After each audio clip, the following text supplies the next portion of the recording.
नमस्कार. आज नवीन विषयाकडे आपण आलेलो आहोत पॉडकास्टच्या. आज आपल्यासोबत आहेत किशोर मस्कर गुरुजी, जे ठाण्याचं प्रसिद्ध वर्तिकनगर येथील जे साईबाबा मंदिर आहे त्रिमुखी पुजारी येथे गेले 32 वर्ष. त्याबरोबर गणेशपुरीशी देखील त्यांचा चांगला संबंध आहे. आज आपण त्यांच्याकडनं जाणून घेऊया की हे रत्न काय असतात, ज्योतिषशास्त्र म्हणजे नक्की काय, कुंडली काय असते, याशिवाय वास्तुशास्त्राचा त्यांचा चांगला अभ्यास आहे. कॉर्पोरेट वास्तुशास्त्र हा देखील एक नवीन विषय ते खूप चांगल्या पद्धतीने हाताळतात, अनेकांना योग्य मार्गदर्शन करतात. आता आपण जाणून घेऊया मस्कर गुरुजींकडनं की नक्की तुमचा प्रवास हा जो आहे ज्योतिषशास्त्राचा हा नक्की कसा झाला, काय? मूळतः नमस्कार. सगळ्या संबंधित असलेल्या सगळ्या लोकांना. संबंधित याचा अर्थ असा की विश्वास आणि अविश्वास. ज्योतिष हा मूळतः विद्येचा विषय आहे. जशा 64 कला आहेत, तशा 9विधा भक्ती आहेत, तशा हा ज्योतिष पण त्यातलाच एक अंग आहे. पण त्याच्याकडे बघण्याचा दृष्टिकोन कसा प्रत्येकाचा वेगळा आहे, त्याप्रमाणे ज्योतिष आहे. बरोबर. मूळतः माझा प्रवास हा एक दत्त संप्रदायामधून आलेला आहे. माझा जन्म जो आहे तो गणेशपुरीचा आहे. मूळतः मी जन्माचा गणेशपुरीचा आहे. त्याच्यानंतर आमचे वडील हे मूळतः गोव्याचे होते. पण तो सगळा स्वातंत्र्य संग्रामाचा काळ होता. 1940-42च्या दरम्यान वडिलांचं तिथे 7वी होऊन फायनल झालं की शिक्षक शाळा मास्तर म्हणून लागायचे.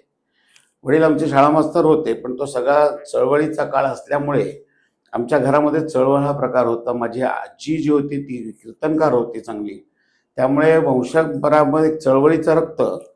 त्यामुळे वडिलांना काही गोष्टीमध्ये पकडलं गेलं, पण पकडल्या गेल्यानंतर ते तिथून सुटले. आणि सुटल्यानंतर आमच्या काकांना असंच पकडून मारलं होतं पोर्तुगीज लोकांनी. पण आपल्यालाही मारू नयेत किंवा आपणही जीव वाचवायचा आहे, जन्माला आलोय ते काहीतरी करण्यासाठी, म्हणून ते गोव्यातून तिथून पळाले आणि ते सावंतवाडीला येऊन राहिले. जेणेकरून त्या काळामध्ये सावरकर किंवा गांधी किंवा ह्या सगळ्या गोष्टी तिथे त्यावेळेस चळवळीच्या होत्या.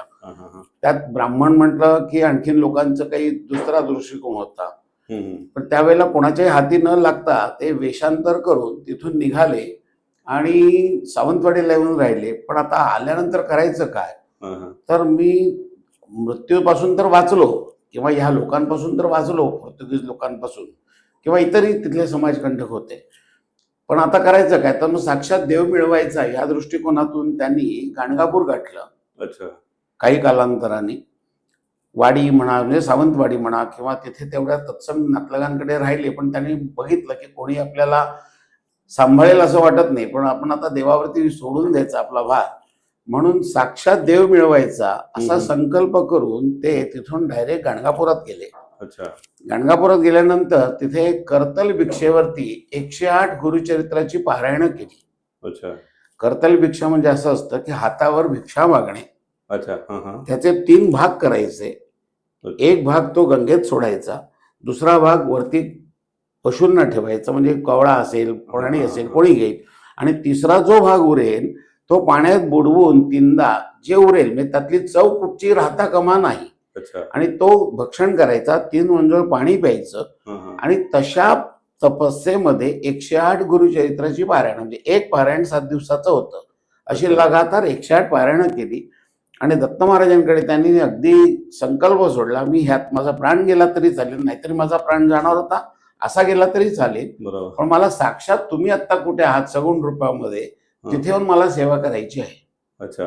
तेव्हा मग त्यांनी शेवटच्या पारायणामध्ये सांगितलं की हा हठयोग नाही करणार, तू गणेशपुरी इथे ये, असं नुसतं सांगितलं. साक्षात्कार स्वप्नात त्यांनी पहाटे साक्षात्कार दिला की गणेशपुरी ये. तेव्हा गणेशपुरी हे कोणालाही माहित नाही. ठाणे जिल्ह्यामध्ये गणेशपुरी अगदी एक छोटंसं गाव, बरोबर, जेणेकरून भिवंडी आणि अंजूर पासून फक्त काहीतरी असं थोडंफार गाडीने पुढे जाता येत असायचं आणि पुढे पायी जायचं. आणि अशा अर्थाने मग ते शेवटचं पारायण केलं. काही लोकांकडनं माहिती घेतली. तेव्हा त्यांच्या लक्षात आलं की नाही, नित्यानंद म्हणून दत्त अवतारी असे एक सत्पुरुष केरळ आणि ह्या प्रांतातून गणेशपुरीत येऊन राहिलेले आहेत. तेव्हा वडील जेव्हा गणेशपुरीला यायला निघाले, तेव्हा इथे गणेशपुरीला नित्यानंद स्वामींनी 3 दिवस लोकांना दर्शन देणंच बंद केलं.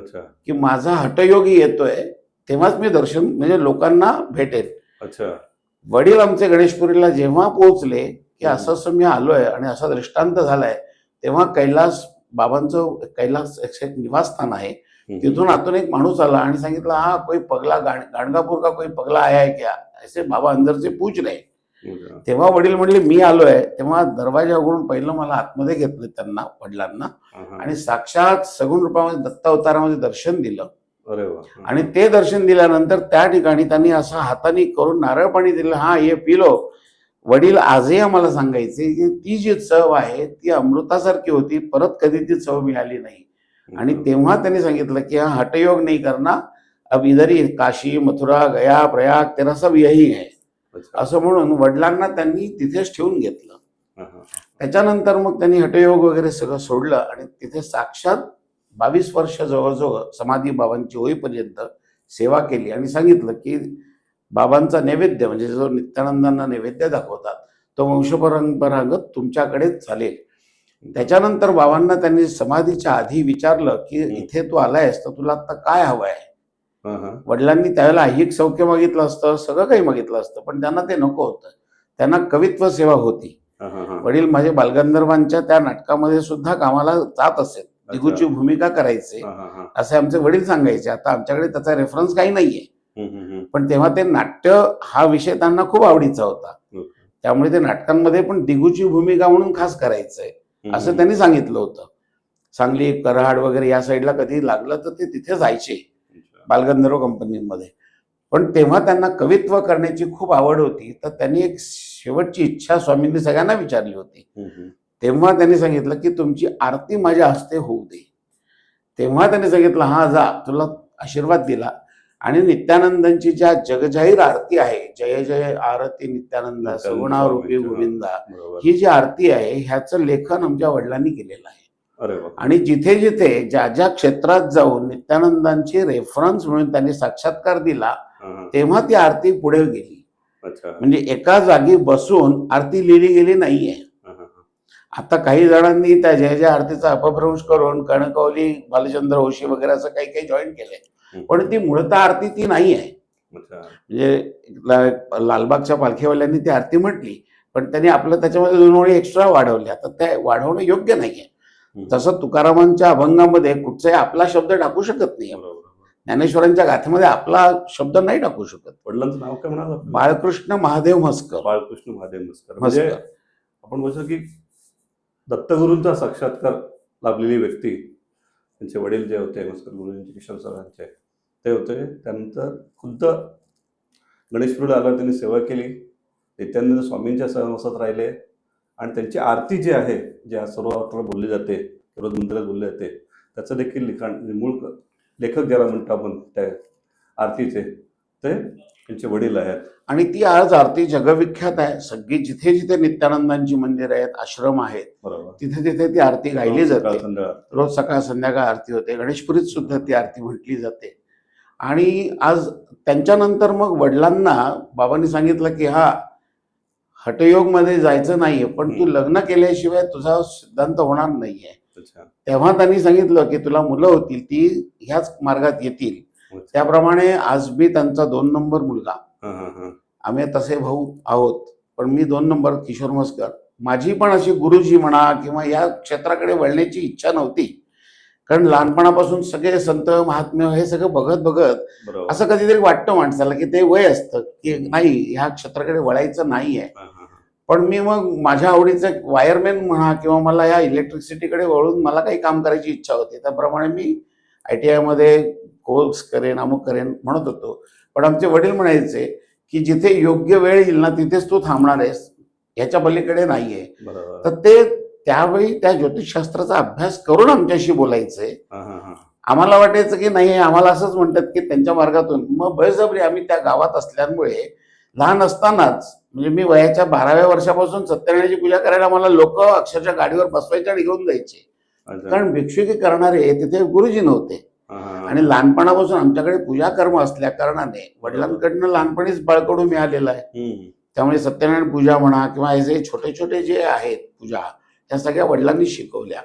ज्योतिष इतर लोक जेव्हा भेटायला यायचे तेव्हा मी कुतूहलाने वडिलांकडे बघत राहायचो. म्हणजे लोक वडिलांकडे ज्योतिषशास्त्र, अनेक मोठमोठी लोक आहेत. आज जे दिग्गज जे अगदी टॉपला गेलेली माणसं आहेत, सगळ्यांचाच नामोल्लेख मी करू इच्छित नाहीये, पण अनेक माणसं आहेत बरोबर. जे नित्यानंद म्हणजे फिल्म सिटी मधले तुमच्या कपूर घराणं पूर्ण, त्याच्यानंतर रामानंद सागर, असे बाबांच्या आशीर्वादाने रामायण सिरियल बाबांना ती केलेली आहे त्यांनी. हा, हा, हा. रामानंद सागरांना सुद्धा बाबांनी दृष्टांत दिला की तू रामासंबंधी काही कर.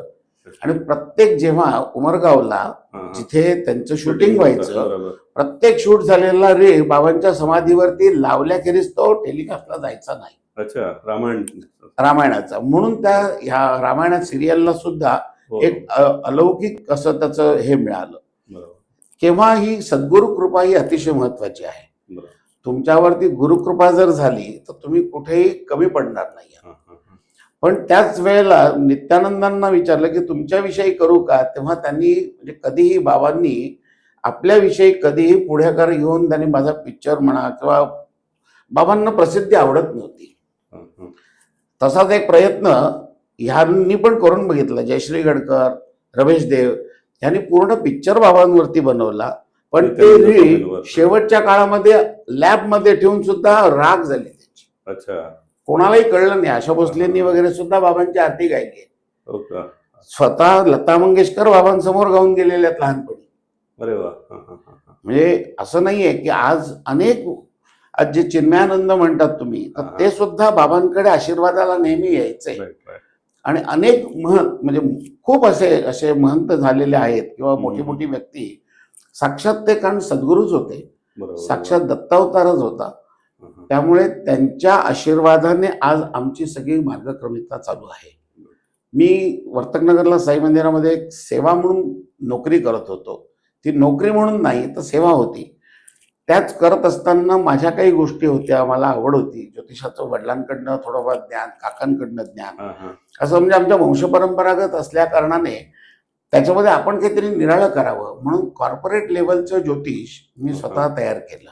एक कॉर्पोरेट ज्योतिष म्हणजे का? आता आम्ही म्हणजे कुंडली म्हणते हाताचा आता व्यवसाय ज्योतिष अनेक ज्योतिषी आहेत, पत्रिकावर नाव आहे अगदी. ते आपण सगळं आपण येतं. जन्मता एखादं बाळ जन्माला आलं, हा, हा. खरं जर बघायला गेलं तर आज आपण असे विडे पिसासारखे फिरतो, ह्याला शोध त्याला शोध, बरोबर. गरज नाहीये. हिंदू धर्मामध्ये जेव्हा माणूस जन्माला येतो तेव्हा तो सर्व सगळं घेऊनच येतो, अच्छा. फक्त आपण त्याच्याकडे बघत नाही. हा, हा, हा. उदाहरणार्थ जन्माला आलं की आपलं नाव काय असावं त्याचं अध्याक्षर येतं. बरोबर. तुम्ही जन्माला आल्यानंतर गुरुजींकडे जाऊन विचारता पत्रिका की काढल्यावर, काय कुंडली पत्रिका काढल्यावर काढली आहे, काढलं. हा, माझ्या मुलाचं नाव काय ठेवावं. बरोबर. आता नुसतं नाव नाहीये तर त्याच्या अनुषंगाने तुम्हाला असलेली जी रास ती त्याच वेळेला येते. हम्म, हम्म. आपण लग्न म्हणतो, लग्न याचा अर्थ असा आहे या पंचतत्वाला हा, हा. आपण त्या मातेच्या उदरातून बाहेर येतो. जेव्हा आपण तेव्हा कनेक्ट होतो, जगात येतो. तेव्हा या पृथ्वीशी आपण कनेक्ट होतो, अच्छा. त्याला लग्न म्हणतो. ओके. आयुष्यात माणसाची 3 लग्न होतात. अच्छा. ह्या 3 लग्नामध्ये काय आहे तर एक तर जन्माच्या वेळेला आपण ज्या पृथ्वी तत्वाशी आपण कनेक्ट झालो हा, हा. त्याला आपण लग्न म्हणतो. ओके. दुसरं वैवाहिक जीवनामध्ये आपण पत्नीशी संबंधित कनेक्ट होतो, हम्म, हम्म. म्हणजे त्याला आपण लग्न म्हणतो. आणि मृत्यूलाही लग्नच म्हटलं गेलेलं आहे. आणि तो पुन्हा परत आपण आपण लग्न विलय करतो. होऊन जातो. आणि या तिन्ही वेळेला आपल्याला लोकांची एक ऊर्जा लागते, हा, हा. एक आशीर्वाद लागतो. म्हणून आपल्याकडे एक प्रथा आहे की लग्न जसं आपण म्हणतो त्या लग्न अर्थ जेव्हा जन्मकुंडली काढली जाते हा, हा, हा. त्या कुंडलीला एक पर्टिक्युलर एक नाव आहे. तर ते काय नाव आहे तर लग्न कुंडली म्हटलेलं आहे, बरोबर. जन्मकुंडली नव्हे. हा, हा, हा, हा. लग्न कुंडली, लग्न म्हणजे तुम्ही या पंचतत्वाला कनेक्ट झाला, ओके. त्याच्याशी लग्न लागणं, हा, हा, हा, हा. म्हणून ती लग्न कुंडली आहे. अच्छा. आता त्यावेळेला आपल्याला काय लागतं तर जन्माला आल्यानंतर तो काही येताना बळ घेऊन येत नाही, त्याला आपल्याला आशीर्वाद द्यावा लागतो. बरोबर. आज आपण आहेर म्हणतो. आहेर याचा अर्थ काय आहे हम्म, की बाळ जन्माला आल्यानंतर आपण बारशाला जाताना त्या बाळाला काहीतरी आशीर्वाद आपण- पर घेऊन जातो. बरोबर. त्याच्या त्यांच्या घरात नाहीये म्हणून आपण देत नाही आहोत. Right. तर त्या अनुषंगाने आपल्या फिलिंग्स, आपले आशीर्वाद आपण त्या बाळाप्रती किंवा त्या मातेप्रती आपण ते देत असतो. अच्छा. कारण असं आहे की लग्न म्हणजे काय की आपण त्याला अनुरूप होणं गरजेचं आहे सृष्टीला. हा, हा, हा. तो ऑक्सिजन नक्की होतोय की नाही, त्याचं बाळ वाढतं की हा, नाही. हा. जर एखाद्याला जर ते लाभलंच नाही तर ते बाळ मृत होऊ शकतं ना. हम्म, हम्म. पण ते होऊ नये ह्या दृष्टिकोनातून सामुदायिक आशीर्वाद देणं हा विषय असतो, म्हणून आपण समाज एकत्रित होतो. पण गुरुजी मला सांगा, ही जी आता पत्रिका काढली जाते त्यावेळी बड्डीच मला विचारतो गुरुजी की तुमचा बाळाचा जन्म कुठे झाला, किती वाजता झाला, समजा ही वेळ काय त्याच्यावर मग ती ग्रहांची स्थिती पाहून आपण ते अगदी त्याचं वर्तन जसं आता मी पण म्हटलं, त्याचं काही चुकलं वगैरे असेल की एखादा माहित नसेल, पूर्वीच्या वेळी माहित नसायचं, तर त्याचा काय परिणाम होऊ शकतो का? बरोबर आहे. आता जन्मकुंडली काढायचं म्हणजे त्या माणसाची तारीख, त्या माणसाची तिथी. अच्छा. आपण आता हिंदू धर्माप्रमाणे खरं पत्रिका ही काढतो. हम्म. लोकांच्या मध्ये अनेक गैरसमज आहेत की आज रात्री 12 वाजले, उद्या रात्री 12, आज 12 वाजले म्हणजे ते उपास आहे म्हणून आत्ता जेवून घेतो. पोटात गेलेलं अन्न तर काही अदृश्य होत नाही. राईट. आपल्याकडे दिनमान म्हणजे पाहण्याची वेळ जी आहे ती पहाटे 3:20 ते दुसऱ्या दिवशी पहाटे 3:20. अच्छा. तो पूर्ण दिवस सर्कल आहे. रात्री 12 ही इंग्रजी लोकांची दिवस आहे, म्हणजे आपल्या तारखेने दिवस बदलतो. तसा जन्मकुंडली काढण्यासाठी तारीख महत्वाची आहे. अच्छा. आणि त्याप्रमाणे त्याची स्थिती म्हणजे त्या कोणत्या क्षेत्रात तो जन्माला आलाय म्हणजे त्याचं स्थान. बरोबर. कारण प्रत्येक या पृथ्वी तलावर रेखांश अक्षांश याच्यावरतीच गणित विषय आहे. म्हणजे जर तो बदलला, म्हणजे आता जर आपल्याकडे आपण ठाण्याचं जर उदाहरण घेतलं तर आपण 19 अंशावरती आहोत, आणि तोच मुलगा जर नागपूरला जन्माला आला तर तो 0 अंशावरती असतात. बरोबर. विषुववृत्ताच्या ह्या सगळ्या गोष्टींमध्ये त्यामुळे जन्म ठिकाण तेवढंच महत्वाचं आहे. जन्म वेळ पण तितकीच महत्वाची आहे आणि तारीखही महत्वाची. स्थिती पाहून त्यावेळेला प्रत्येक ग्रहांची स्थिती ही काय येते आणि किती सूक्ष्मात्मक येते त्याच्यावर त्याचं वर्तमान भविष्य पाहण्यासाठी ह्या 3 गोष्टी अत्यंत महत्वाच्या आहेत. जन्म लग्न कुंडली ही जन्माला आल्यानंतर ती एकच प्रकारात बनते. ती आयुष्यभर कितीही म्हटलं तरी तुम्ही बदलू शकत नाही. कारण तुम्ही जन्माला जे आलात ती वेळ ह्या पृथ्वी तलाशी कनेक्ट झालेल्या आहात. म्हणून त्याला लग्न कुंडली आणि जन्मकुंडली, ह्या जन्मकुंडलीवरती आपलं भविष्य ठरलेलं आहे. पण समजा एक मिथुन राशीचा माणूस आहे, आता त्याचा राजयोग आहे, तर सगळ्याच मिथुन राशी सगळेच राजे होऊ शकत नाहीत. बरोबर. त्याला अनुषंगाने पूर्व सुकृत म्हणजे आपल्या हिंदू धर्मामध्ये मागील 7 जन्माचा रेफरन्स कनेक्ट असतो किंवा त्याला रेफरन्स जोडलेला आहे. जर माझं बॅलन्स मागच्या जन्मातलं काही असेल पुण्यकर्म, तर यावेळेत मला काही नाही केलं तरी राजयोग मिळतोय. अनेक लोक आमच्याकडे येतात. जे आपण संकल्पना मांडलेली हिंदू धर्मात ही अगदी 100% सत्य आहे. भगवद्गीता देखील म्हटलं तुम्ही या जन्मात तरी कर्म करा, पुण्य करा. अगदी अनेक आपल्या हिंदू ग्रंथांमधून अनेक ठिकाणी रेफरन्स आहेत. तुम्ही आपण म्हणतो ना की माझा मुलगा माझ्या वडिलांसारखाच काही गुणधर्म घेऊन आला का, तर त्यांची काही इच्छा अपेक्षा आकांक्षा ह्या असतात, त्या परत येतात. बरोबर. पण ते मिळण्यासाठी म्हणजे मानव पुढी मिळण्यासाठी तेवढं तुमच्याकडे सुद्धा तुमचं प्रभुत्व असलं पाहिजे. म्हणजेच काय, तर पुण्यकर्म पाहिजे. बरोबर. आता पुण्य आणि पाप ह्याच्यात जर म्हणायला गेलं तर अनेक प्रकारे जेणेकरून भरपूर काही बोलता येणार आहे. पण तुम्हाला थोडं थांबत, मला असं अनेकांचा एक शंका असते डोक्यात, कारण हल्ली तुम्ही म्हणाल की जन्मवेळ ही महत्वाची आहे, म्हणजे बाळ या जगात जे येतं ते महत्वाचं आहे. पण आता आपण पाहतो की पूर्वी नॅचरल डिलिव्हरी होत होती, आता बऱ्याच ठिकाणी सिझर होते. तर नॅचरल म्हणजे जेव्हा बाळ शरीरातनं बाहेर येत आहे, जेव्हा तो बाहेरचा हवेसंपर्क येतो वातावरण, तर ती वेळ आपण धरतो त्याची. बरोबर आहे. अगदी. सिझर मध्ये आपण काय करतो आपण? आता हे सिझरिंग हा जो काही प्रकार आहे, अनेक लोकांचे फोन येतात, गुरुजी नक्की वेळ कुठली धरायची आम्ही असं म्हणतो. नाही, नक्की वेळ म्हणजे जेव्हा बाळ नाळ कापून येतं आणि पहिल्यांदा त्या बाळाच्या तोंडातून रडल्याचा आवाज येतो. अच्छा, ती वेळ म्हणजे त्या पृथ्वीशी तो कनेक्ट होतो. एखादी गोष्ट श्वास ऑब्झर्व त्यांनी घेतल्याशिवाय तर तो बाहेर पडू शकत नाही. बरोबर. ओके. आणि तो श्वास घेत नाही म्हणून जन्माला आलेल्या बाळाला उलट पकडून बऱ्याच वेळा मारलं जातं. Right right. त्याला थोपटलं जातं, जोरात मारलं म्हणजे थोपटलं जातं. बरोबर. जेव्हा त्याच्या तोंडातून प्रत्यक्षात स्वर निघतो तेव्हा तुम्ही या पृथ्वी तलाशी संलग्न झालेले असता. अच्छा. आता जसा चांगला एक प्रश्न विचारला, अनेक लोक आम्हाला विचारतात, गुरुजी माझी अशी आमच्याकडे स्थिती आहे, तर हा. आम्ही कधी बाळ जन्माला आणावं. हा तर एक प्रकार म्हणजे हा जो काही एक प्रकार आहे आत्ता, ग्रह वेळ चांगली बघून अगदी. जर करा असं आज असे प्रकार. किती वेळा तरी माझ्याकडे उदाहरण आहेत. आपण एक चांगली पर्टिक्युलरली वेळ लिहून देतो, अमुक करतो, सगळं करतो. बरोबर. मला या राशीचाच मुलगा हवा आहे म्हणून आपण एखाद दिवस लांबवतो, हा, हा, हा. पण हे करणं अतिशय अयोग्य आहे. अच्छा. तुम्ही बाळाचं भविष्य लिहू नाही शकत ते त्याच्या किंवा कर्मात घडवू आहे. शकत नाही. हा, ते- भविष्य हा एक आरसा आहे, अच्छा. तो तुम्ही किती पाहावा हा, हा. यालाही महत्व आहे. बरोबर. माणूस काही आरशात छान तोंड दिसतं म्हणून दिवसभर उभा राहील का? तर नाही राहत. बरं. काही काळापुरता तो आपला चेहरा बघून आणि मग तो बाजूला जातो. हम्म, हम्म, हम्म. तसं भविष्याला सुद्धा आमचे वडील म्हणायचे, एक आरशासारखं बघा, बरोबर. अवलंबून राहू नका. भविष्य म्हणजे तो भविष्य वक्ता, म्हणजे आमच्यासारख्या एखादं कोणी जाणलं की तू आला आणि बाबा रे हा एवढं एवढं घेतलंस, उद्या लगेच करोडपती होशील किंवा उद्या तुझा मोठा राजयोग होईल, हम्म, असं काहीही होत नाही. हम्म, हम्म. तसं सिझरिंग मध्ये तुम्ही एखाद्या बाळाचं, आम्ही जरी भले एका आग्रहाखातीर दिवस वेळ चांगला लिहून दिला, हा, हा. अनेक वेळा उदाहरण आहे की त्या बाईला काहीतरी इमर्जन्सी येते आणि आपण दिलेली वेळ ती होत नाही. बरोबर. कारण असं आहे, हम्म, हम्म. जसं येणं आणि जाणं हे कोणालाही माहीत नाही आणि ते माहिती करूही देणार नाही. बरोबर. ईश्वरी संकेतच असा आहे, तुमचा मृत्यू आणि जन्म आहे. आणि जन्म हे अजूनही त्यांनी आपल्या हाती दिलेलं नाही. किती सायन्स पुढे गेला असलं तरी सुद्धा अनेक वेळा विचारतात, अनेक लोक असे विचारतात की जेणेकरून आम्हाला आमचं बाळ चांगल्याच वेळेला जन्माला आणायचंय, हम्म, पण ते कैक वेळेला साध्यच झालेलं नाही. हा माझा स्वतःचा अनुभव आहे. पण मग आपण जे म्हणतो की प्रत्येकाचं भविष्य लिहिलेलं असतं, त्याचे त्यानुसार सगळं घडत असतं, आणि मग समजा काही वाईट घडत असेल किंवा योग्य घडत नसेल तर मग अनेकदा कोणी हात दाखवतं, कोणी कुंडली दाखवतं, मग कोणी सांगतं की बाबा तुम्ही हा यज्ञ करा किंवा ही शांती करा वगैरे. यात कितपत सत्य आहे म्हणजे?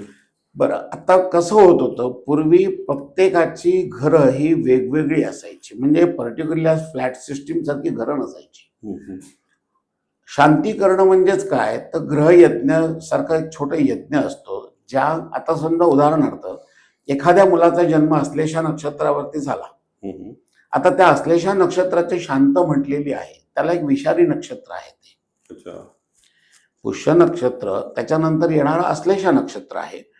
तर अश्लेषा नक्षत्राला बाळ जन्माला आलं तर त्याला शांत करणं गरजेचं आहे. शांत म्हणजे काय, तर नवग्रहांची पूजा, त्या अश्लेषाचं एक विशिष्ट प्रकारचे काही मंत्र आहेत, हम्म. त्याच्याद्वारे हवन करून एका काळ्या गाईच्या त्या खालून त्या वासरासारखं त्या बाळाला काढायचं असतं. अच्छा. म्हणजेच काय, तर आपण जेव्हा जन्माला आलो तेव्हा ग्रहस्थितीची काही एक वाईट परिस्थितीत होती, तर त्यातला काही अंश आपल्या शरीरावरून बाजूला व्हावा या दृष्टिकोनातून केलेला तो प्रयोग असायचा. अच्छा. पण आज आता तो प्रयोग किती सक्सेस होतो, बाळ असताना करण्याची जी गोष्ट आहे ती 19 वर्षाचा मुलगा असेल तर त्याची काही अश्लेषा नक्षत्र शांत होणार नाही, ओके. कारण त्याला गाईच्या खालून जायचंय म्हणजे ते बाळ स्वरूपात नाहीये ना. हा, हा, हा. मग त्याला एक व्यावहारिक चांदीची गाय करून त्याच्यावर उभं करून त्याला, त्या गोष्टीला एक शास्त्राधार नाहीये. अच्छा. पण जे आपल्या पूर्वजांनी काही गोष्टी आपल्याला लिहिलेल्या आहेत, हम्म, हम्म. शांती कर्म हे करणं गरजेचं आहे.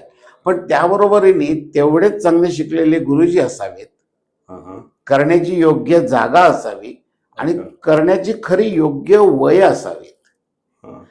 त्या माणसाला प्रत्येक विधी त्या त्या त्या वयानुसार वयोमर्यादातच होणं गरजेचं आहे. पण म्हणतात की ग्रहदोष आहे तर तो तुम्ही हे करा ते करा, ग्रहदोष असलेली व्यक्ती देखील सक्सेस होऊ शकते का हो, आयुष्यात? ग्रहदोष हे आहेत, 100% आहेत. म्हणजे ज्याला आता अनेक लोकांनी काही व्यावसायिककरण दिलेलं आहे, शापित आहे, नारायण नागबळी आहे. नारायण नागबळी हा कर्मविधी आहे. अच्छा.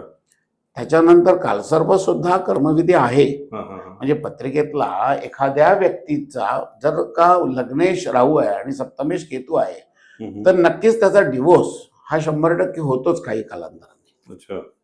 किंवा एक लग्न जमतं आणि त्याचं होत नाही, म्हणजे अगदी त्याच्या सगळ्या बोलणी होतात, हम्म, हम्म, हम्म. सगळं होतं, पण काही कालांतराने ते होत नाही. मग तिथे आपण ऐकतो ना, आता जसं अमिताभ बच्चनच्या मुलांमध्ये लग्न होताना कुंभविवाह झाला, ऐश्वर्याचा कुंभविवाह केला, अमुक तमुक असे ज्या काही गोष्टी आपण ऐकतो. मंगळ वगैरे होतं. मंगळ होतं, मंगळापेक्षाही हा इतर असेल. ग्रह दोष. आता कसं आहे, इतर लोकांच्या आणि एखाद्या आर्टिस्टच्या ह्याच्यात आलं आणि मीडियामध्ये आलं Famous की झालं. त्याचा जास्त फेमसपणा होतो. बरोबर. तसं लग्नामध्ये ह्या दोन गोष्टी आपल्याकडे पूर्वपरंपरेपासून आहेत. एक म्हणजे अर्कविवाह आणि एक कुंभविवाह. ह्या दोन गोष्टी करणं गरजेचं आहे. हं, हं, हं. म्हणजे ज्योतिषामध्ये त्याला ग्राह्य धरलेला आहे आणि त्याचा उपयोगही आहे. पण मग सर तुम्ही म्हणताय त्याप्रमाणे काही लोक मग अंगठ्या घालतात, रत्न घालतात वगैरे किंवा हो. रुद्राक्ष वगैरे, त्याच्याबद्दल काही तुम्ही सांगू शकता? काय? बरं, आता कसं आहे की प्रत्येक गोष्टीला ज्याला जसं आपण म्हणतो काही रोग झाला की त्याच्यावरती उपयोग आहे, म्हणजे उपचार आहे. एखादा रोग निर्माण व्हायच्या आधी त्याच्यावरती उपचार पण तयार झालेला असतो. बरोबर. तसंच आपल्याकडे पूर्वीपासून काही गोष्टी, आता समजा मला काही जपजाप करायचं आहे हं. आणि मला सांगितलं 4 तास बसायचं आहे, तर या कर्माच्या काळामध्ये किंवा या व्यवहाराच्या काळामध्ये किंवा या नोकरी किंवा उपजीविकेच्या काळामध्ये लोकांना ते शक्य नाही. शक्य नाही. बरोबर. हे गोष्ट आपल्या पूर्वजांनी आधीच जाणून घेतलेली आहे. हां, हां.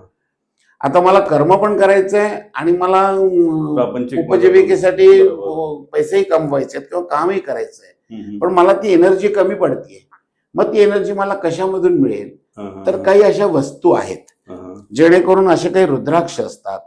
हा, हे रुद्राक्षबद्दल बरंच असतं. एक मुखी, दोन, म्हणजे काय नाही तुम्ही अगदी तुम्ही आज आता- काही गुरुजींनी आज काही आपल्याकडे खास आज दाखवायला आणलेलं म्हणजे आहे. माझ्या गळ्यामध्ये सुद्धा थोडी वापरलेलं आहे. आमच्या प्रेक्षकांना त्यावर थोडी माहिती द्या ना, की काय हे रुद्राक्ष असतं आणि कशा असतात? हा, आता हे रुद्राक्ष म्हटलं की एकमुखी रुद्राक्ष, ज्याला ओरिजिनल एकमुखी रुद्राक्ष म्हणतात. हां, हां. आता शशिकांतजी, तुम्ही रुद्राक्ष बघितला तर एवढा मोठा चिकूच्या आकाराचा रुद्राक्ष हा. आहे.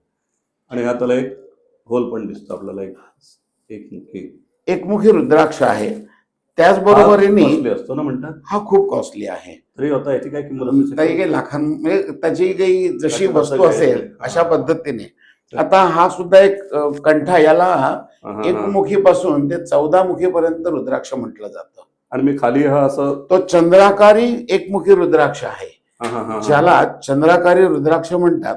अच्छा. म्हणजे काजूच्या बी सारखा तो त्याचा आकार आहे, ओके. पण तो त्याला तेवढं ग्राह्य मानलं जात नाही. पण याचं जो घातलेलं काय फरक पडतो? सगळ्यात आता मी मोठा- पाहतो, म्हणजे सॉरी, बरेच तसं आपण सेलिब्रिटी म्हणतो आपण किंवा राजकीय नेते तसे म्हणतात. राजकीय नेत्यांमध्ये हल्ली सुद्धा जगदी बाळासाहेब ठाकरे देखील अगदी बाळासाहेब ठाकरे, आता जे माळती आहे, आता जर किंवा लग- आता उद्धव ठाकरे दिसायला लागले. अगदी. आता उद्धव ठाकरेंच्या राजकीय हातामध्ये नेते- 7 मुखी ते 14 मुखी हातामध्ये घातलेला कंठ आहे. अच्छा. एरवी काही वेळेला आपण म्हणतो की अध्यात्म नाही बाळत, पण आपण ह्या गोष्टीला अनुभवतोय. हां, हां, हां. आता त्यांच्या हातामध्ये लोकसभेच्या इलेक्शनच्या आधी, म्हणजे त्यांचं कोणी ज्योतिषकर्म करत असलेली व्यक्ती, त्यांना सुचवलं सजेशन असेल. केलं असेल, सुचवलं असेल, हां, हां, हां. तर तो त्यांच्या हातामध्ये सुद्धा 7 मुखी ते 14 मुखी पर्यंतचा बहुतेक कंठ आहे. अच्छा. जेणेकरून इतकी वर्ष कोणाची म्हणजे मनधरणी करता आली नाही, पण ती त्यांना करता आली ना. त्याचा उपयोग कसा आहे तो मीडियातून सुद्धा दिसतोय आज. ओके. म्हणजे स्वतः ठाकरे साहेब असताना मोठे, हां, हां. ही युती व्हावी त्यांची मानसिकता होती, पण ती घडली नाही. पण आता जेव्हा त्यांनी रुद्राक्ष धारण केल्यापासून त्यांचं प्रभुत्व पडल्यानंतरच हे झालं असावं, असं माझा अंदाज आहे. हां, हां. ही जी एक रुद्राक्ष आहे, याला आपण 9 मुखी रुद्राक्षाची माळ म्हणतो. 9 मुखी. हो. अच्छा. आता शिवलीलामृतामध्ये हां, हां. याचा संदर्भ दिलेला आहे. अगदी 1 मुखीपासून ते 21 मुखीपर्यंत हां, हां. रुद्राक्ष घातल्याने काय काय परिणाम होतात. अच्छा. आता आपण प्रत्येक रुद्राक्षाच्या संदर्भात जर का विचार केला हां, हां. तर तो विषय खूप मोठा होईल. बरोबर. म्हणजे अगदी एकमुखीला काय, हा, पण एकमुखीसाठी आयुष्यवर्धनासाठी, म्हणजे एखादं भयानक संकट जर येणार असेल हम्म. तर तो एकमुखी आपल्याला संकटापासून परावृत्त करतो. माझ्याकडे अनेक जणांनी, ज्यांनी रुद्राक्ष एकमुखी घातलेला आहे, हां, हां. ते प्रत्येक जण वरची बेल वाजवून परत आलेला रिटर्न आहे. म्हणजे अगदी मृत्यू समोर येऊन गेलेला आहे, पण त्यातून सही सलामत वाचलेले आहेत. म्हणजे रुद्राक्षामध्ये एक प्रकारची पॉवर प्रकारची- आहे जी निगेटिव्ह एनर्जी खेचून घेते. अगदी अगदी अगदी त्याचा- ज्याला मॅग्नेटिक पॉवर म्हणतो आपण. अच्छा. हां, हां. आता एक जर मी उदाहरण शशींची तुम्हाला मी दिलं, हां, मी तुम्हाला म्हटलं एक 100 पिन देतो, सेफ्टी पिन, आणि त्या जमिनीवर टाका. हां, हां, हां. त्या तुम्ही टाकायला किती सेकंद लागणार आहे? बरोबर. तर ते तुम्हाला एक अर्धा सेकंदात तुम्ही टाकणार. आणि मी म्हटलं मला अर्ध्या वेळेत उचलून द्या. अच्छा. तर ते उचलणार आहात का तुम्ही? नाही, पण उचलणार आहे. हम्म, हम्म, हम्म. कसं, तर एक तुम्ही जर हेवी मॅग्नेट घेतलं आणि तुम्ही त्या पिन जवळ जरी नेलं तरी काय करणार आहे, त्या एका सेकंदामध्ये बरोबर. ओढून घेणार. म्हणजेच काय झालं, त्या मॅग्नेटमध्ये पॉवर आहे. तसं या प्रत्येक वस्तूमध्ये एक प्रकारची विशिष्ट अशी त्याच्यात ऊर्जा आहे, हा, हा, हा. जी ऊर्जा आपल्या शरीराच्या बाजूने होरा तयार करते. बरोबर, प्रत्येकाच्या शरीरावरती जो एक. अगदी या रुद्राक्षांमध्ये काय ताकद आहे, तर तीच ताकद आहे. अच्छा. तर या रुद्राक्षांमध्ये जसं जशी स्थिती असेल, हा, हा. जसं जसं त्या पत्रिकेनुसार हा. त्याला काही अडचण आहे, त्या पद्धतीने त्याला तो आपण सुचवला जातो. ओके. पण माझं सरळ ठाम मत आहे हा. की रत्न, रुद्राक्ष किंवा इतर गोष्टी या घातल्याने जादू होणार नाही. एक सपोर्टिव्ह ज्याला म्हणतो. प्रकारचं तुम्हाला सपोर्टिंग होणार आहे. बरोबर. एक तुम्हाला ऊर्जा देणारा स्रोत आहे. हा, हा. अनेक ज्योतिषांच्या जाहिरातीमध्ये म्हणा किंवा इतर तुमच्या टीव्ही चॅनलवरती 40 दिवसामध्ये पुष्कराय घातलात किंवा शनी घातलात तर फायदा होईल. फायदा हा विषय कधी होत नाही. माझ्याकडे सुद्धा अनेक लोक येतात, हम्म, हम्म. गुरुजी मला हा स्टोन द्या, ह्याचा किती दिवसात फायदा होईल. बाबा रे म्हटलं, असं जर किती दिवसात फायदा होईल म्हटलं तर मीच घालीन ना, तुला का देईन. हम्म, हम्म, हम्म. बरोबर. असं होत नाही. हम्म, हम्म, हम्म. 99% तुम्हाला तुमचं वर्तमानातलं काम म्हणजे हा. मेहनत हा, हा. आणि 1% तुम्हाला आशीर्वाद, ज्याला आपण ब्लेसिंग म्हणतो, बरोबर. जो मिळणं आहे तो तुम्हाला या वस्तूतून मिळणार आहे. अगदी संतांनी जे जे तुम्हाला सांगितलं त्याच पद्धतीने पहिला क्रम जो येतो तो नामस्मरणाचा. तुमचं चित्त शांत असेल, तुमचं मन शांत असेल, हा, हा. मन तुमचं विचलित होत नसेल तर तुम्हाला कुठल्याही प्रकारची कोणाचीही एनर्जीची गरज नाही. बरोबर. पण मनच विचलित आहे, मनच कशाच्या तरी उद्देशाने, आज जी स्पर्धात्मक जीवन जगण्याची जी परिस्थिती आहे हम्म, हम्म. इथेच पहिल्यांदा आपण बिघडतोय. अच्छा. हम्म, हम्म. म्हणजे माझ्याकडे आज मला आता 5 कोटी मिळाले, मी त्याच्यात कसं आनंदाने जगेन हे न बघता त्या 5 कोटी मिळालेला सुद्धा पुढे 50 कोटी कसे कमवीन, बरोबर. ही एक भ्रांत लागलेली आहे. त्या रेसमध्ये माणूस आज आपण जे स्पर्धात्मक जीवन जगतोय तिथे आपल्याला नाही जायचंय. नक्की मला कुठे थांबायचंय हा, हा. हे प्रत्येकाने आपली गणितं बांधून ठेवावी. गुरुजी मला सांगा, हे रत्न वगैरे जे आहेत तुम्ही आता म्हणजे काय जास्त डिमांड असते मला हे रत्न? आता कसं आहे की नामस्मरण, जप जप्य हे पहिल्यांदा मूळ मुद्दा तो आहे हा, हा. की एनर्जी जर मिळवायची असेल तर नामस्मरणातून सर्वात जास्त एनर्जी मिळते. बरोबर. किंवा आपल्याला काही गोष्टी टाळायच्या असतील, आपल्याला जो काही काळ येणार आहे वाईट, हा, हा. आपल्या ज्योतिषांनी कोणी सांगितलं असेल किंवा आपल्या पत्रिकेत जर तो वयोमर्यादेचा काही काळ असतो, हा, हा. प्रत्येकाला प्रत्येक बहर असतो. बरोबर. म्हणजे जसं जसं वय वाढतं तसं तसं तुमच्या, जसं झाडाला एखादा एक प्रकारचा बहर एकदा येतो हा, हा. तसं प्रत्येकाला चांगला काळ आणि वाईट काळ हा येणारच आहे. बरोबर. पण मला वाईट काळ यायच्या आधी मला जर माहीत पडलं की नाही माझा वाईट काळ पुढे येणार आहे, हा, तर हा. आधीच मी जर काही प्रिकॉशन घेतली तर मी त्याच्यातून येणारा काळ कधी निघून गेला हे कळत नाही. बरोबर. म्हणजे आपण तिथे स्वतःला, जर एखाद्या व्यक्तीला सांगितलं तुला 15 किलोमीटर चालायचं आहे, तर तो त्याच्या डोक्याला एक बरोबर. ताण देऊन ठेवतो की नाही बाबा मला उद्या सकाळी 15 किलोमीटर चालायचं आहे. Right, right. पण उठल्या उठल्या मी जर सांगितलं नाही उद्या तुला आज 15च्या ऐवजी 30 किलोमीटर चालायचं आहे, हा, हा. आणि तो माणूस तो 15 किलोमीटर चालणार असेल तेही चालणार नाही. बरोबर. तसं अनेक ज्योतिषी आता सध्या असे घाबरवून सोडतात. तर लोकांनी न घाबरता आपल्याला नक्की काय करायचंय हा, हा. हे चांगल्या व्यक्तीकडे जाऊन बघणं गरजेचं आहे. म्हणजे अनेक डॉक्टर्स असतात नाक्या नाक्यांवरती, पण सर्जनलाच आपण एक्स्ट्रा पैसे का देतो? तर त्याच्यामध्ये त्याचं निपुणता आहे, त्याच्यामध्ये त्याच्यावरती त्याने अभ्यास केलेला आहे. हा, हा, हा. नाहीतर 10 रुपयाच्या गोळ्या देणारे सुद्धा काही अनेक लोक असतात. आपण त्यांच्याकडनं काही तात्पुरतं करतो, पण प्रॉपर आपल्या आयुष्याच्या संदर्भात काही जर निर्णय घ्यायचे असतील हा, हा. तर येणारा माझा जो वाईट काळ असेल तो जर आपल्याला माहीत पडला तर ही जी रत्न आहेत तर त्याला ती सपोर्टिंग करतात. मग अशी म्हटल्याप्रमाणे 99% काम तुम्हाला करायचंच आहे, पण 1% ब्लेसिंग ज्याला म्हणतात, हा, हा. ऊर्जा देणारी वस्तू, तर त्याच्याकडे ती ऊर्जा देणारी वस्तू किंवा ऊर्जा देणारी ते साधन अशा अनुषंगाने त्याच्याकडे बघा. बरोबर. आणि तेही घालताना योग्यच घाला. हम्म. म्हणजे एखाद्या डॉक्टरने सांगितलं ऑइली पदार्थ होणार एखादं फळ खा, म्हणजे तुम्हाला बदामच खायचं आहे, हम्म. पण तुम्ही म्हणालात मी बदामाच्या ऐवजी शेंगदाणे पण खाईन, हम्म, हम्म, हम्म. पण शेंगदाण्याचं जे तेल देणार आहे ते तुम्हाला पित्त करणार आहे. तेच बदामाचं तेल हे तुम्हाला पौष्टिकता देणार आहे. बरोबर. म्हणजे जर एखाद्याला सांगितला पुष्कराज चांगल्या प्रकारचे घाला, तर त्या ठिकाणी टोपाज म्हणजे उपरत्न घातलं तर त्याचा इफेक्ट नाही मिळणार आहे. एक शो म्हणून तुम्हाला घातल्यासारखं होणार आहे. म्हणजे उगाच आपलं आहेत काही योग्य रत्न घालणं हे महत्वाचं राहील. बरोबर आहे. म्हणजे जर पुष्कराज असेल तर पुष्कराजच वापरा. त्या ठिकाणी दिसणारी पिवळी वस्तू कोणतीही रत्न घातलं तो तर ते प्रभाव काही तुम्हाला मिळणार नाही. प्रवाह मिळणार नाही.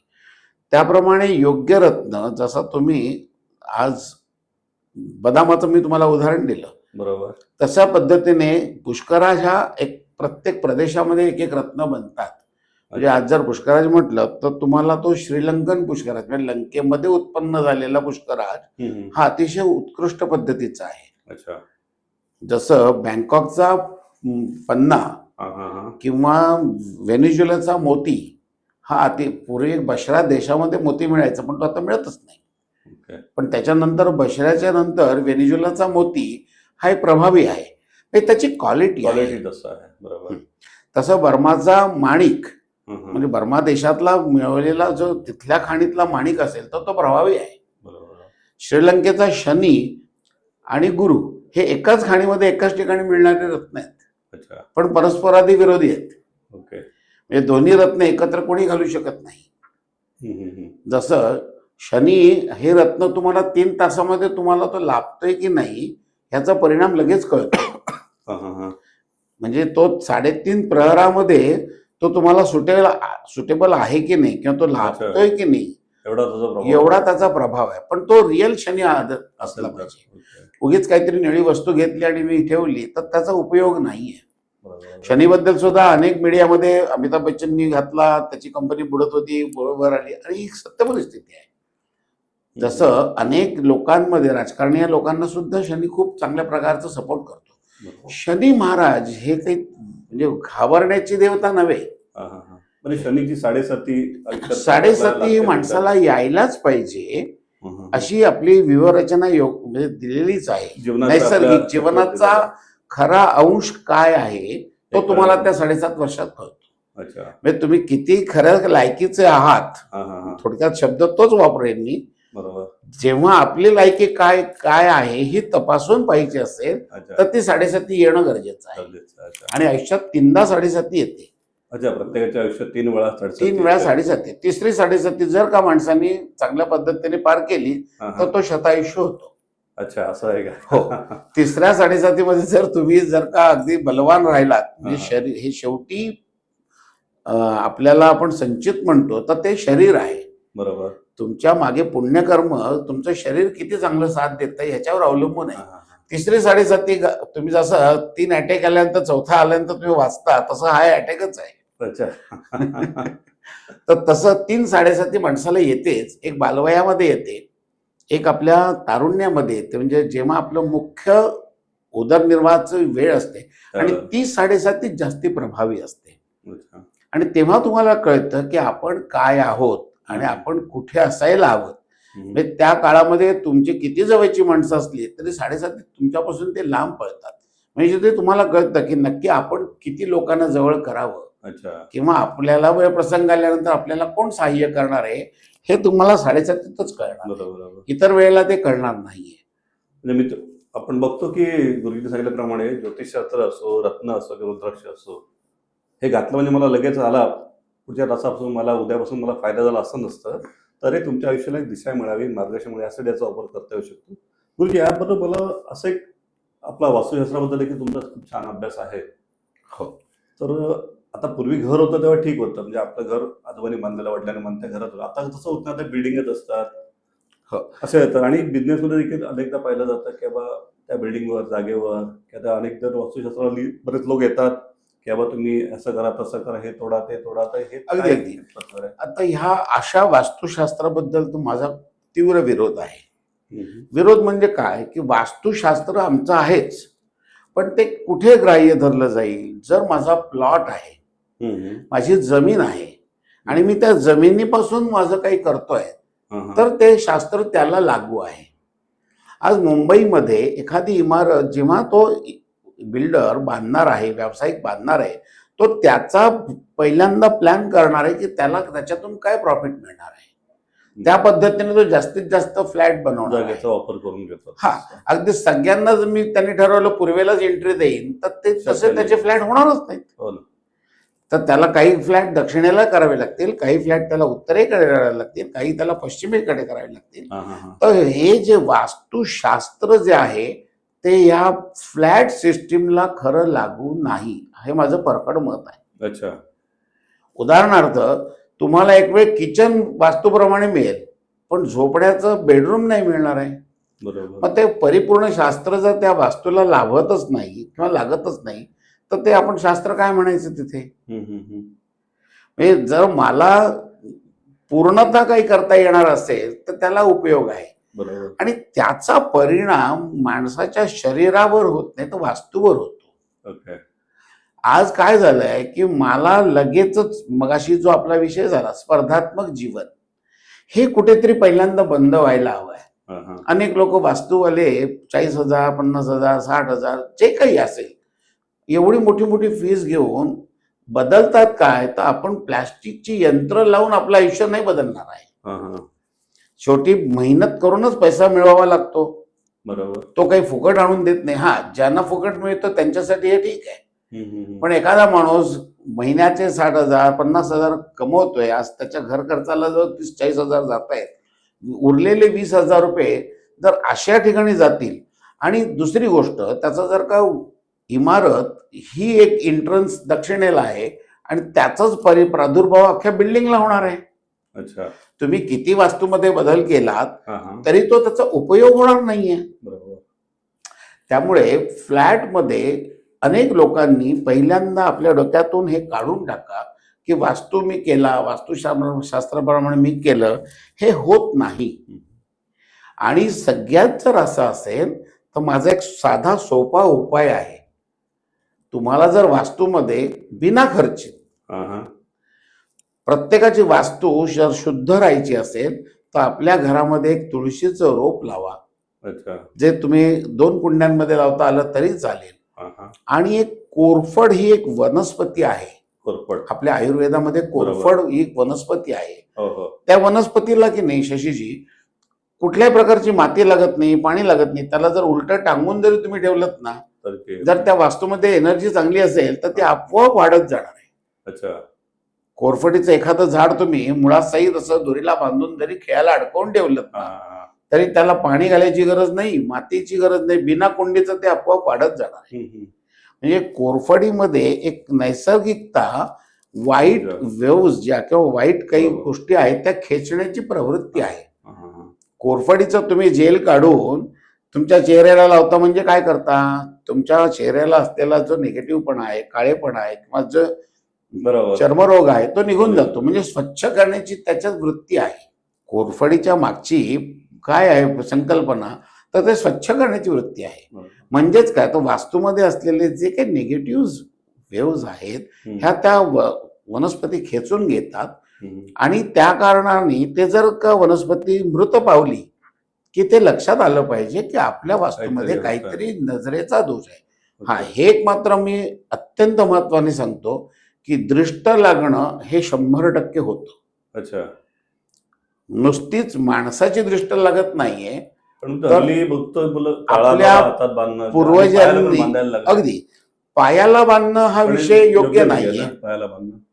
माणसांच्याकडे आमच्याकडे पूर्वी एक दृष्टमिष्ट बापईच्या अंड्याची दृष्ट, आल्या गेल्याची दृष्ट, पानाची दृष्ट, बरोबर. आजी फळाची, पूर्वी ते पानावर, करायचे. झाडाची. तर झाडांची वृक्षांची सुद्धा तुम्हाला दृष्ट लागते, अच्छा. पाण्याची सुद्धा दृष्ट लागते. म्हणजे केवळ माणसांचीच लागते असं नुसती नाही. माणसांचीच असं नाहीये. या तर वातावरणाच्या अनेक आहेत. वातावरणाच्या संदर्भातली एक Yes, प्रकारची ऊर्जा आहे ही तुम्हाला शरीराला, म्हणूनच म्हटले ना पंचतत्वाशी आपण कनेक्ट आहोत. बरोबर. आप वायू तेज ह्या ज्या काही पंचतत्वातल्या गोष्टी आहेत हा, हा. ह्याच्याशी आपलं हे रक्त त्याला कनेक्ट आहे. ओके. आणि ती जी दृष्ट लागणं हा जो काही प्रकार आहे हा 100% आहे. एखाद्या माणसाला एखाद्या व्यक्तीबद्दल जलश निर्माण होतं, हे उपजत होतं, त्याला सांगून नाही होत. त्याच्याकडे सर्व असला तरी सुद्धा अरे या त्यांनी ही गाडी घेतली, किंवा अरे यार त्याला एवढं असून सुद्धा मिळालं, म्हणजे माणूस कधी चांगल्या वृत्तीतून बोलतो, अरे वा छान मेहनत केली म्हणून मिळालं, पण त्याच्या अफसूक त्याच्या मनातून त्याच्याबद्दल काही वेळेला वाईटही निघून जाते, ती असूयाही निघते. असे आयुष्य प्रत्येकाच्या आयुष्यामध्ये आपल्या वातावरणात वागणारी माणसं, आपल्या कर्मात करणारी माणसं, राहणारी माणसं, शेजार पाजार, नातलग ह्यांच्याकडनं तुम्हाला हा प्रयोग होतो. बरोबर.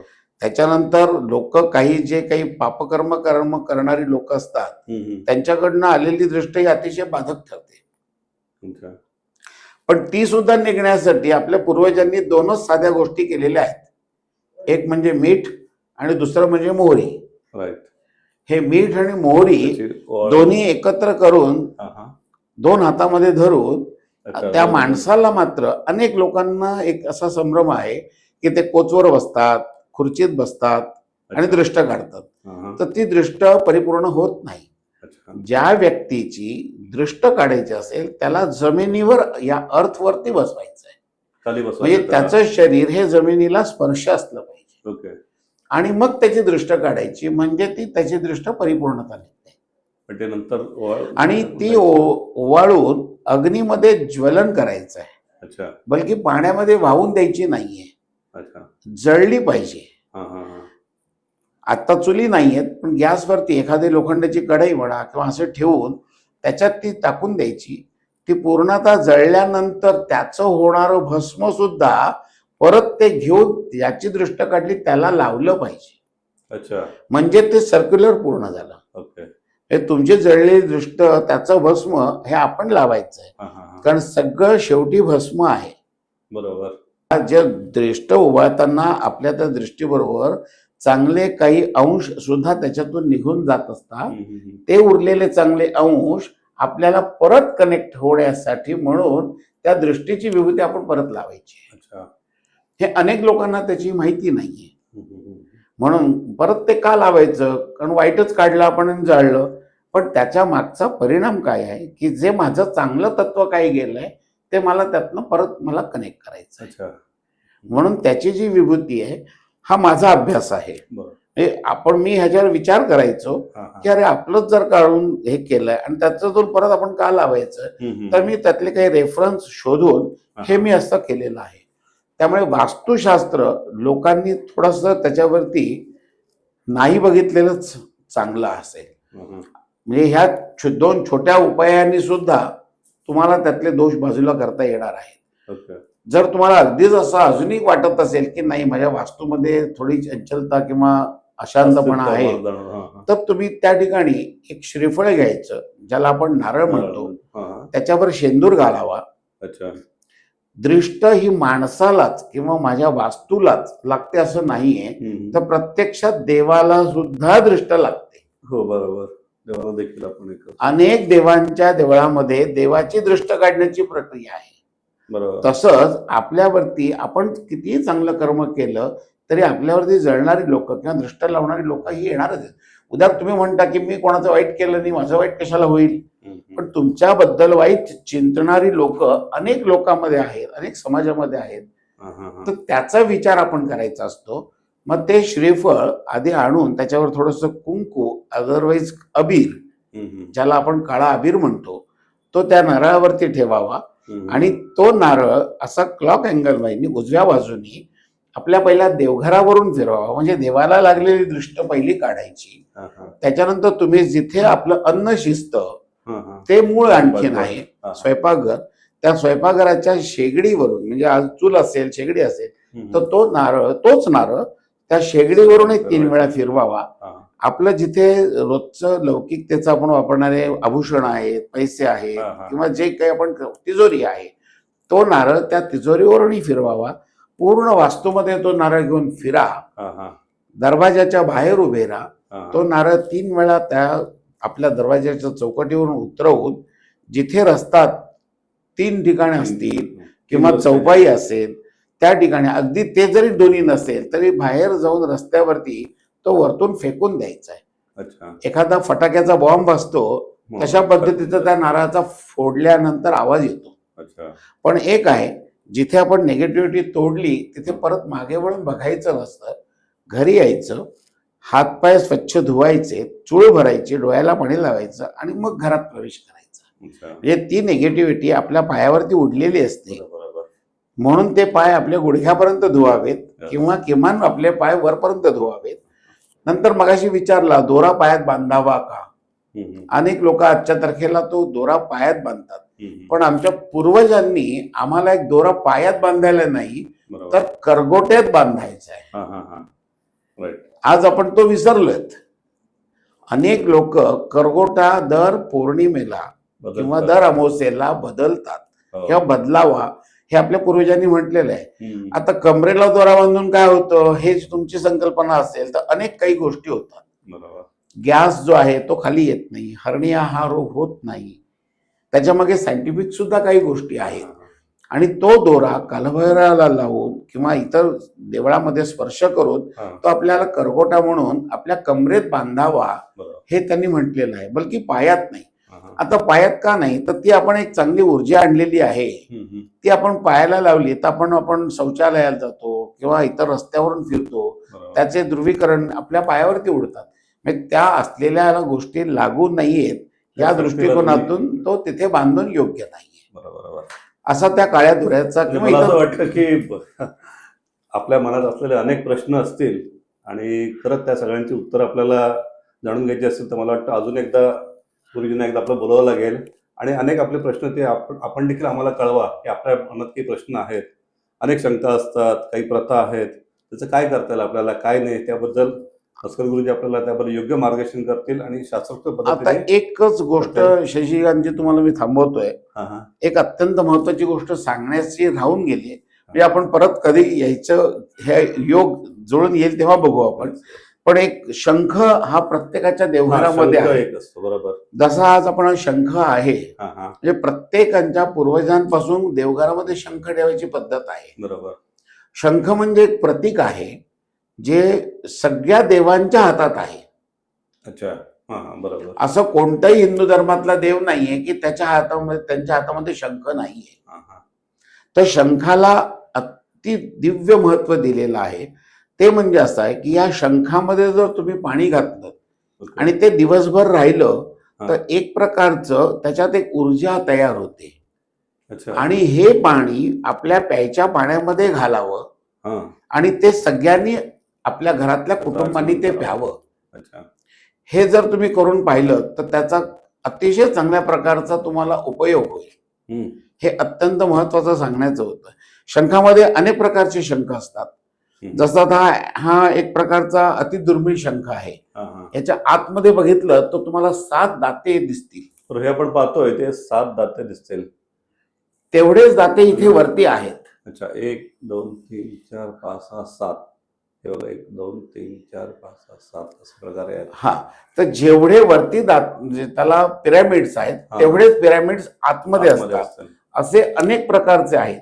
तसंच मगाशी आपला विषय झाला दृष्ट लागू नाहीये हा. म्हणून आपण कोरफड म्हटलं. तसं आपल्याकडे पूर्वी पिवळ्या मण्याची माळ आपल्या बाळांच्या गळ्यात घातली जायची. हा. बरोबर. त्याला आपण केरवा मणी म्हणायचो. हा, हा. तर हा एक केरवा मणी म्हणून आहे, अच्छा. ज्याला आपण एक अशी कहावत म्हणतो किंवा आपण म्हण म्हणतो ना हा हा हा. की बाल बाका नाही होता है, हा हा हा. किसी का बाल भी नहीं बका. बाका नाही होता है, जी म्हण या मण्यांवरून पडलेली आहे. अच्छा अच्छा. शशिकांतजी तुम्हाला सांगतो, आपल्या डोक्याचा एखादा केस काढून या मण्याला जर मी असा बांधला हा हा. आणि जर मी तो अग्नीपर्यंत नेला हा. तर तो केस जळणार नाही. अरे वा.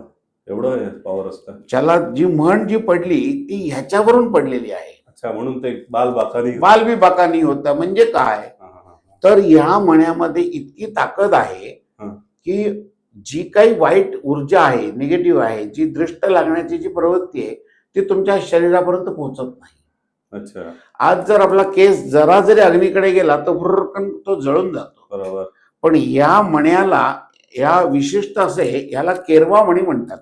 म्हणजे एखाद्या वनस्पतीपासून हा बनलेला मणी आहे, त्याच्या चिकापासून. अच्छा. हे असे प्रकारचे त्याचे रंग येतात, हम्म. याला म्हणतात केरवा मणी. आणि हे ओरिजिनल आता बऱ्याच ठिकाणी कमी मिळतात, हा हा हा. जे आपण लोकांना देतो. हा. म्हणजे आपण व्यावसायिक म्हणून नाही सांगत आहे, पण याचं एक मला आवड होती. ह्याचा मी संचय तयार केला ओके. आणि प्रत्येक गोष्ट कशी जमवावी हा. याच्या मागे मी लागलो आणि ती जमवत गेलो. Very good. ज्या पद्धतीने ही तुम्हाला कवडी बघायला मिळणार नाही. हा एवढी मोठी कवडी, ह्या कवडीमध्ये अंबाबाईचा वास आहे. अच्छा, म्हणून ती कवड्याची माळ घालणं म्हणतात. कवड्याची माळेला महत्व काय आहे? अच्छा त्या माळेमध्ये देवी स्वतः साक्षात राहते. अच्छा. म्हणून या मोठ्या ह्या दिव्य कवड्या आहेत. याच्यामध्ये पूजनीय कवडी ही आहे आणि ती गळ्यात घालणारी जी कवडी आहे ती वेगळी आहे. अनेक लोकांना कळत नाही, म्हणजे ज्यांचा मार्तंड भैरव आहे किंवा मल्हारी आहे बरोबर किंवा तुळजाभवानी ज्यांची देवी आहे त्यांना ही कवडी पूजनीय म्हटलेली आहे. बरोबर. तर ह्या अशा दिव्य कवड्या वगैरे सुद्धा आपण संचित करून ठेवलेल्या आहेत, जेणेकरून अनेक अशी काही गोष्टी आहेत की ज्या आज तुम्हाला दाखवण्यासाठी भरपूर काही आहे. आता ही एकमुखी ते 21 मुखा दिव्य माळ आहे, ही तुम्हाला कधीही कुठेही बघायला मिळणार नाही. अच्छा अच्छा. ही छोट्या वस्तूमध्ये नाही येत. आज योगायोगाने आपल्याकडे दुसरी दाखवण्यासाठी आली, माझ्या गळ्यात तर आहेच, पण योगायोगाने आली म्हणून आज मी तुम्हाला ही दाखवायला घेऊन आलो. आपला योग आहे. बरोबर. त्याप्रमाणे तशीच साऊथ मध्ये ह्या माळेला केरवा म्हणी म्हणतात. एक वनस्पती आहे केरवा, तसं ह्याला करंगोळी म्हणून म्हटलं जातं. अच्छा आपली करंगोळी वेगळी आणि ही करंगोळी एक वनस्पती आहे अच्छा. जी तुमच्या बॉडीमध्ये असलेले निगेटिव्हपणा किंवा आलेले दृष्ट दोष जो आहे तो काढण्याचं काम करतो. थोडक्यात म्हणजे आज तुम्हाला सहज सोप्या भाषेत समजायचं म्हणजे आपण जसं लॅपटॉप मध्ये म्हणा याच्यामध्ये अँटीव्हायरस टाकतो, तसे हे आपल्या पूर्वजांनी तयार केलेले सगळे अँटीव्हायरस आहेत. तो कोणत्या पद्धतीचा आणि कसा आपल्याला असावा हे जाणकारांकडनं कळवून घेऊन तुम्ही ते वापरू शकता. खूप छान माहिती खरं तर मिळाली आणि असं वाटतं की अजून माहिती आपल्याला मिळायला पाहिजे. वेगळे अनेक विषय आपल्या डोक्यात असतीलच आणि आमच्या डोक्यात अनेक विषय आहेत, पण आपल्या वेळेचं बंधन लक्षात घेता मी गुरुजींना विनंती करेन की पुन्हा एकदा आपण भेटण्याचा एकदा योग आपण धरूया. तो पण लोकांनी देखील अनेक प्रश्न असतील ते आपण सर्व आपण मांडून घेऊया. त्याबद्दल आम्हाला शास्त्रोक्त आणि छान माहिती आपण दिलीत. आपण इथे आपला वेळ करून आलात त्याबद्दल धन्यवाद गुरुजी. नमस्कार. नमस्कार. आपला कृपा आशीर्वाद आम्हा सर्वांवर राहो अगदी विनंती. धन्यवाद.